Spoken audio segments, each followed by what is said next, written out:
अखिलेश प्रसाद सिंह जी, शकील अहमद खान जी, तारिक अनवर जी, रामजतन सिन्हा जी, मदन मोहन झा जी, मोहम्मद जावेद जी, stage पे Congress party के वरिष्ठ नेता, हमारे सब प्यारे कार्यकर्ता, भाइयों और बहनों, प्रेस के हमारे मित्रों, आप सबका यहां बहुत बहुत स्वागत, नमस्कार। कैसे हैं आप लोग? मूड ठीक है? अच्छा है मूड?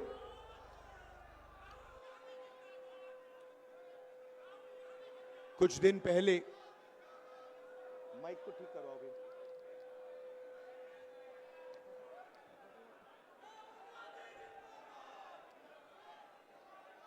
कुछ दिन पहले दिल्ली में कांग्रेस हेडक्वार्टर्स का इनॉग्रेशन हुआ और वहां मैंने देश की स्थिति पर, देश की सिचुएशन पर भाषण दिया और वहां मैंने कहा कि कांग्रेस पार्टी ने देश की जनता के साथ मिलकर देश को यह संविधान दिया है और हमारा काम इस संविधान की रक्षा करने का है। हर कांग्रेस पार्टी के कार्यकर्ता का काम इस संविधान की रक्षा करने का है। मोहन भगवत जी कहते हैं कि जब ये कॉन्स्टिट्यूशन बना था तब हिंदुस्तान को आजादी नहीं मिली थी, हिंदुस्तान को उसके बाद आजादी मिली है। इसका मतलब मोहन भगवत खुलकर कह रहे हैं कि मैं संविधान को एक्सेप्ट नहीं करता हूं और मैं संविधान के खिलाफ हूं, क्योंकि अगर वो आजादी को मानने के लिए तैयार नहीं है तो इसका मतलब है कि वो संविधान को नहीं मानते हैं। और कोने कोने में बीजेपी आरएसएस के लोग संविधान को खत्म करने में लगे हैं, हिंदुस्तान की गरीब जनता को कुचलने में लगे हुए हैं। देश का पूरा धन 20-25 अरबपतियों के हाथ जा रहा है। बिहार को देश की लेबर फैक्ट्री बना दी है। आप मेहनत करते हो, आप काम करते हो, आप जीएसटी देते हो, आप अपना खून पसीना देते हो और पूरा का पूरा धन, पूरा का पूरा फायदा 20-25 अरबपतियों के हाथ नरेंद्र मोदी कर देता है। संविधान की रक्षा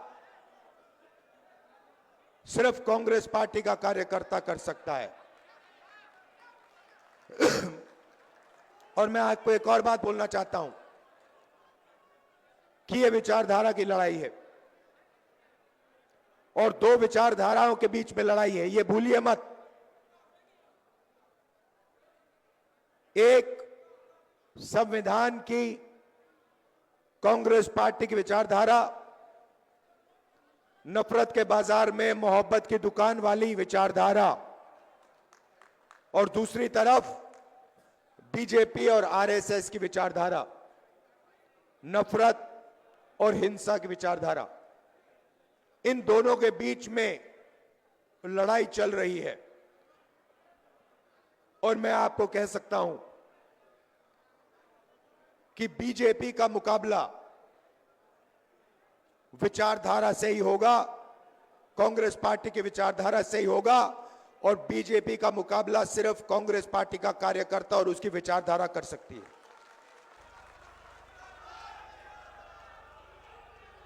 मैंने अपने भाषण में महाराष्ट्र के बारे में बोला। इलेक्शन कमीशन से हम आंकड़े चाहते हैं। महाराष्ट्र में लोकसभा में और विधानसभा में 1 करोड़ वोटर का फर्क है।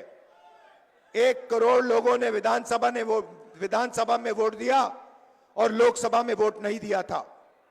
हम जानना चाहते हैं कि इलेक्शन कमीशन से जानना चाहते हैं कौन लोग हैं, और हमने इलेक्शन कमीशन से कहा है कि आप हमें लोकसभा की महाराष्ट्र की वोटर लिस्ट दीजिए और विधानसभा की वोटर लिस्ट दीजिए, और इलेक्शन कमीशन हमें वोटर लिस्ट देने को तैयार नहीं है। यह देश के सामने सच्चाई है। अगला चुनाव बिहार में है और यहां पे यह क्रांतिकारी प्रदेश है। देश में जब भी बदलाव आता है यहां बिहार से आता है, आप लोग करवाते हो। और इसीलिए कांग्रेस पार्टी को, इंडिया गठबंधन को एक साथ मिलकर बिहार में बीजेपी और आरएसएस को हराना है। यह विचारधारा की लड़ाई है। आप सबको तैयार हो जाना चाहिए। आप बब्बर शेर हो कांग्रेस पार्टी के, बब्बर शेर हो, टाइगर हो। आप तैयार हो जाओ। बीजेपी और आरएसएस की विचारधारा को बिहार में हमें हराना है। इंडिया गठबंधन के साथ खड़े होकर बिहार में हम इसको हराएंगे।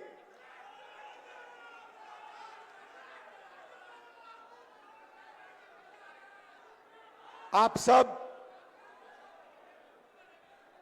विचारधारा आपके खून में है, आपके डीएनए में है, आपको बताने की भी जरूरत नहीं है। आपने इतने प्यार से मेरा स्वागत किया। आप 24 घंटा कांग्रेस पार्टी की विचारधारा के लिए लड़ते हो। आप 24 घंटा आरएसएस बीजेपी के खिलाफ लड़ते हो और आप डरते नहीं हो। इसके लिए मैं आपको दिल से धन्यवाद करना चाहता हूं। बिहार पेपर लीक का सेंटर हो गया है। यहां पे पूरा शिक्षा का सिस्टम पूरा का पूरा बिक गया है। बिहार में युवाओं को रोजगार नहीं मिल सकता। बिहार में महंगाई बढ़ती जा रही है। गरीब लोग कुचले जा रहे हैं। इन लोगों के लिए कांग्रेस पार्टी को लड़ना है। किसानों के लिए, मजदूरों के लिए, गरीब लोगों के लिए, पिछड़ा वर्ग, दलित, इन लोगों के लिए लड़ना है। माइनॉरिटीज के लिए, सबके लिए लड़ना है। और यहां बीजेपी की विचारधारा को हराना है और कॉन्स्टिट्यूशन, संविधान की विचारधारा को जिताना है। आप सबका बहुत बहुत धन्यवाद, दिल से धन्यवाद। नमस्कार, जय हिंद।